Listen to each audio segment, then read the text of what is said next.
So you're telling me this is one of the games that started an entire genre? We'll see about that one, buddy. We'll see. Hey there, all you beautiful guardians of the glaze. Welcome back to the Milky Donut. If you're new here, this is the Milky Donut. We do all things video games, movies, and pop culture. And if you're not new here, well, you definitely deserve a goth mommy in your life.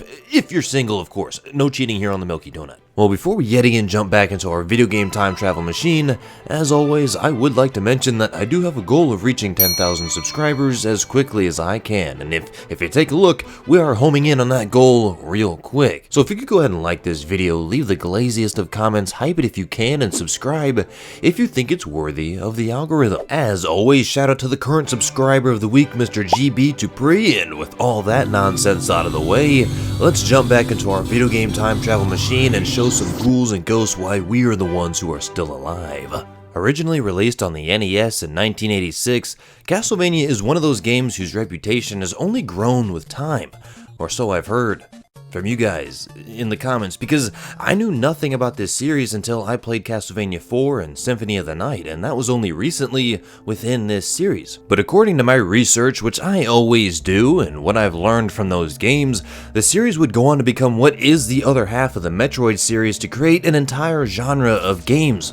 Of course, the Metroidvania genre. Well, if you've seen either of those videos where I talk about playing those two for the first time in 2026, you know that the gothic art design, the classic horror-inspired enemies, the amazing soundtrack, and the absolutely filthy atmosphere made them feel completely different from the, probably 3 other platformers I had played in the series by that time, those of which were for the most part bright and colorful with lighter atmospheres. When I first planned my playthrough of the Castlevania series within the Regress series, my initial plan was to experience the franchise chronologically, beginning with, of course, the NES trilogy. Instead, I kinda ended up taking a bit of a detour after so many of you recommended that I played Castlevania 4 first, and that detour completely changed my expectations moving forward. I immediately fell in love with its atmosphere, and you know, a good atmosphere in a game is my favorite thing to experience when playing said game. Running across that drawbridge, the creepy halls of Dracula's castle, and that moment when Simon's theme finally kicks in, it created one of the most memorable openings I'd experienced in a retro game. Now, there weren't many, but still. Perhaps more than anything though, I realized how much I connected with Castlevania's gothic aesthetic. It's dark, mysterious, and filled with monsters, yet somehow it still manages to feel cozy. And I know that's a strange way to describe a castle full of vampires, skeletons, and creepy crawlies, but that really is the feeling I got whenever I stepped into Dracula's castle for the first time. I really think it's just because I have a soft spot for classic monster movies and things of that nature. But then once I finished Castlevania 4, I got about 1,000 comments from you guys saying, "But Milky, if you like the atmosphere in Castlevania 4, then Symphony of the Night will absolutely blow your little mind." And little minds were indeed blown. Other than probably Super Metroid, I really don't know if I've ever played a game that exceeded my expectations as much as that one did within my adulthood. It took everything I loved about Castlevania 4 and just took it up a notch. Every room had its own identity, every piece of music lodged itself deep within the furthest corners of my head, and exploring Dracula's castle as Alucard became one of my favorite gaming experiences in recent memory. I highly recommend checking out both of those videos if you get a chance. But by the time I finally returned to the original Castlevania for this video, I already knew that this franchise would become something special. And because of that, I went into the first game with a pretty unique perspective. Not only was I going into one of the most iconic games of all time completely blind, I also wasn't wondering whether the series would eventually become great because, well, I already knew it would.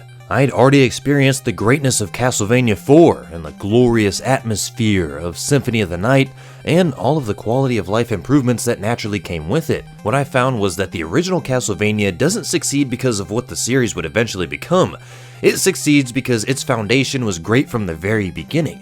The atmosphere, the combat, the music, and the unmistakable identity of Dracula's castle were all here in 1986. It kinda sounds like Metroid for the NES.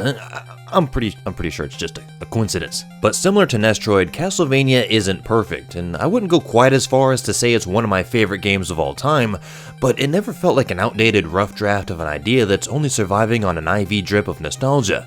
It felt like a thoughtfully designed action game whose strengths remain just as satisfying today as they must have been nearly 40 years ago. Yeah, that's right, Unc. 40 years ago. Yeah, I bet your back started hurting a little bit after hearing that one. I'm just kidding. I love you guys. Before jumping into the gameplay itself, I want to approach this experience from the perspective of somebody renting the game back in the late 80s, because it's easy to forget how different discovering a game used to be, especially as somebody who kinda missed the height of that era altogether.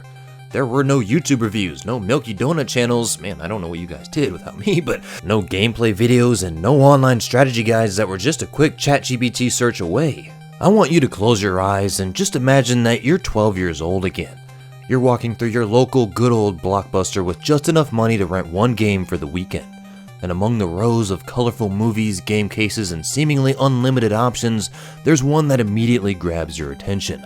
A lone warrior stands outside of Dracula's castle holding nothing but a long whip, surrounded by monsters that look like they've stepped straight out of a classic Universal horror film. Without knowing anything else, that's already enough to spark a flame within your prepubescent little mind. The back of the box hypes up a castle that's filled with ghosts, demons, wolves, bats, and creatures that are lurking around every corner as you descend toward Dracula himself. You flip open the manual, Rest in Peace, which only expands on that atmosphere by calling it the deadliest dwelling on Earth, and explaining that 6 monstrous floors stand between Simon Belmont and the Count himself. And you only have one thought that goes through your mind.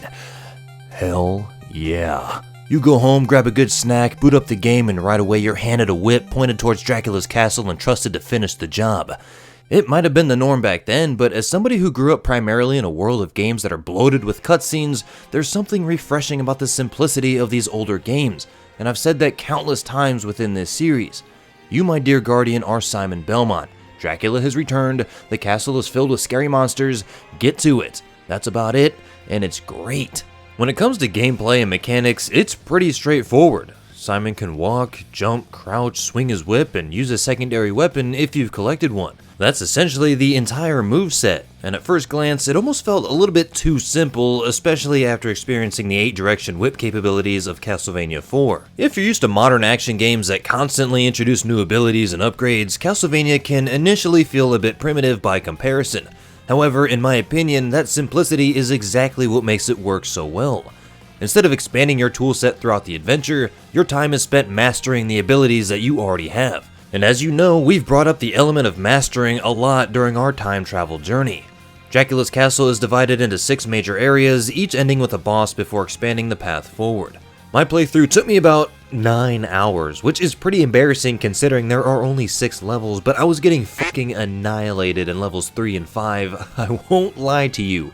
I found this game to be very hard, I will say. It's been a minute since I played a difficult NES game in this series, and I was feeling every minute of it. But even that is a relatively short playthrough time. That brevity works in the game's favor because every section introduces a new challenge. There aren't any overly long levels that are padded with empty space or unnecessary detours just to add on to the playtime. Every screen throws something different at you, keeping the pace surprisingly brisk all the way through, unless of course you're getting knocked into pits by bats or getting smoked by Medusa heads. I think what I found myself struggling with the most was flying 50 feet back if you get hit by an enemy, and what's waiting for you at the end of that 50 feet? A pit. Every time. But at least losing all of your lives sends you back to the beginning of the current block instead of sending you back to the beginning of the game, which is actually fairly generous for a game released in 1986. There aren't any save files or passwords either, meaning every successful run has to be completed within a single sitting. Again, you have to master the obstacles that are thrown at you, and that design philosophy shows up in nearly every aspect of the game's design. Simon's movement initially feels a bit restrictive, one might even say awkward. But the more time I spent with the game, the more I realized that those limitations weren't accidental. They were the entire foundation the game had been built around. For example, the whip only attacks directly in front of Simon, leaving you completely vulnerable from above, below, and behind. And at first, I will admit that feels unnecessarily limiting because so many enemies approach from batshit angles, pun completely intended, and I was also used to the more flexible controls of the later games. But after a while, you start to realize that the game isn't asking you to react at the last second, it's asking you to anticipate any and all danger before it ever even happens. Man, talk about having a PTSD flashbacks. Every attack becomes a matter of positioning yourself correctly before the enemy ever reaches you. The combat is about controlling space, understanding all of the enemy's behaviors, and recognizing where you need to be several seconds in advance, especially when it comes to Simon's jump, because once you leave the ground, you're leaving the ground. You're committed, you're jumping, there's no going back, there's no changing directions in midair, no making tiny adjustments to save yourself if your timing was even a millisecond off, because like the game's like, hey, skill issue, buddy, you can't jump?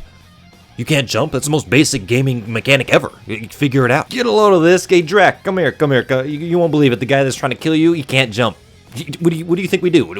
You know what? Actually, we'll just show you how to jump. Hey, yo, Bat, come here.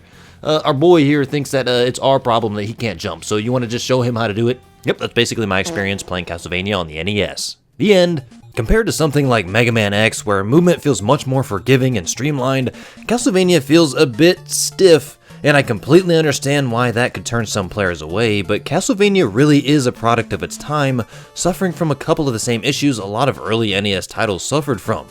Every jump carries a certain amount of stress. And when I say a certain amount, I mean a lot of stress, because every jump matters. And these aren't even really issues, it's just skill issue, but that sense of stress becomes even more prevalent once the knockback enters the picture, as I mentioned a bit ago.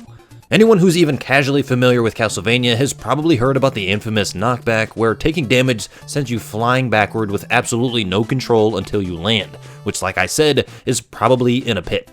It gets frustrating, but I wasn't ever really frustrated at the mechanic itself. I was more so blaming myself for putting myself in a position where getting hit and knocked back was even possible. That's because, well, just like a lot of the other older games that you guys have told me to play, Castlevania does teach you to think more defensively instead of aggressively. In a lot of action games or platformers, taking damage is simply the cost of moving too quickly through a level.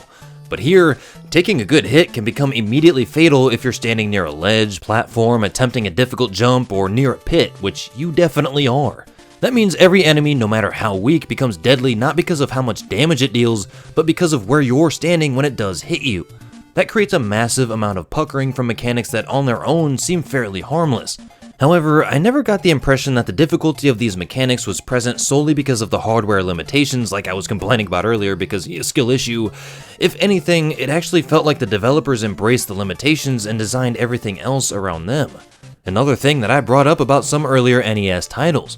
I mean, it's not like they couldn't give Simon an upward attack and he could have had more controllable jumps. I mean, after all, based on my research, there were other NES games around that time that were already experimenting with mechanics like that.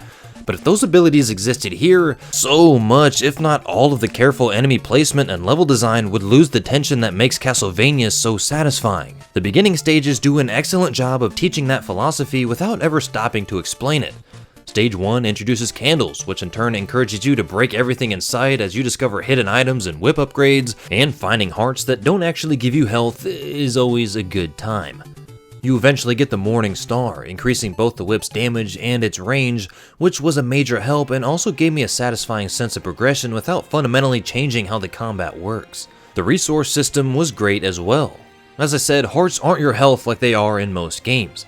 Instead, they basically function as ammo for your sub-weapons, while your actual health can only be restored by finding hidden turkey legs or whatever those are, which are hidden within certain walls.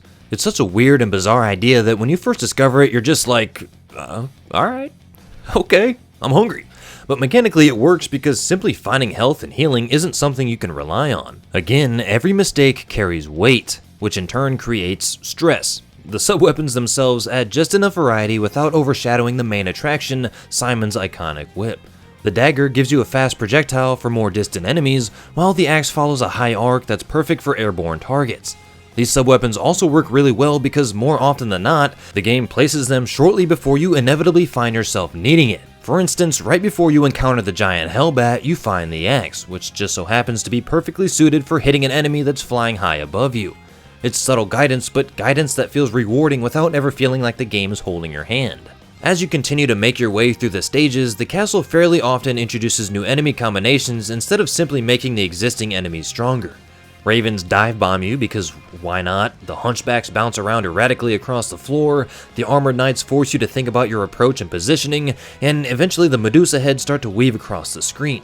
Again, on their own, none of these enemies are really that insanely difficult, but when you throw them all together, let's just say that changes. But every death taught me something. Now, whether or not I actually put that lesson to practice is a whole other thing. But like the other NES titles that you guys have been helping me discover, every successful run is built on dozens of small lessons. But Castlevania doesn't forget to reward you for learning those lessons by giving you sub-weapons, especially with something like the Holy Water. If you manage to keep it, you've essentially found the most powerful tool in the game. It can lock enemies in place and trivialize several bosses, but it never feels like an unfair shortcut because, well, you still have to survive long enough to keep it. Reward is a huge theme here, in case you couldn't tell from my constant mentions of it. Of course, it wouldn't be a Milky Donut video without talking about the music, because great music leads to great, you guessed it, atmosphere. The visuals establish an incredible gothic atmosphere, especially for an early NES game, but the music elevates every stage into something actually unforgettable. I mean, the soundtrack is iconic for a reason, and Kinuo Yamashita created one of the strongest debut soundtracks on the NES, both from what I've experienced and what people have said online based on my research. Even after repeated deaths, I really couldn't be that mad because I was always happy to hear those bangers over and over and over and over and over again. It's not all sunshine and rainbows though, because in my opinion, if there's one area where Castlevania shows its age the most, it's the bosses. While a few do undoubtedly provide pretty enjoyable tests of timing and positioning, several of them aren't nearly as memorable as the stages that lead up to them. But to be honest, that's perfectly fine for me because the castle itself is the real star here, let's be honest. Despite being an 8-bit game, every hallway, staircase, and enemy placement feels carefully designed to build on the lessons that you've already learned. Although, the staircases are extremely randomly placed, so I'm not sure who Dracula hired to be the architect for this place, but he may have been blind. After dying 6,278.5 times, and then another 3,847 times in that fucking hallway before death, I finally reached the final battle against Dracula himself, and well, it was exactly what I hoped it would be, boys, and that is epic.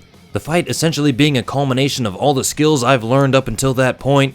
His second phase is quite a bit easier with the Holy Water, but after surviving the entirety of the game and his first half of the fight, your boy didn't mind getting a little bit of revenge, reminding Dracula that it was us humans that were made in God's image, son. By the end, its awesome gothic atmosphere, unforgettable soundtrack, and exceptional level design create an experience that still feels unique today. But most importantly, it reinforced one thing that I've been discovering while revisiting older games that you guys recommend for this channel. A game's age tells you almost nothing about whether or not it's worth playing. And that, my beautiful guardians of the glaze, is the truth. This video was never about deciding whether Castlevania deserved its legendary reputation, because that question was already answered decades ago, before I was ever even born. It was about seeing if one of gaming's oldest classics could still captivate somebody who grew up in a different era, and the answer is an astounding yes. And with that, we come to the end of our time travel journey. As always, I had an absolute blast playing Castlevania, and it's always cool to go back to the OG after playing a couple of the later games within the series, just to see where it all started. But do you prefer old games or new games? Let me know in the comments below, and if you want to see more of this, feel free to drop what you'd like to see next in the comments. Even if you've already commented your request 10 times, don't be afraid to comment them again, because it is possible it got lost in the comments, and I do want to see all of the recommendations that I can. As always, don't forget to like, comment, hype, and subscribe to become a guardian of the glaze, and I'll see you next time on the Milky Donut.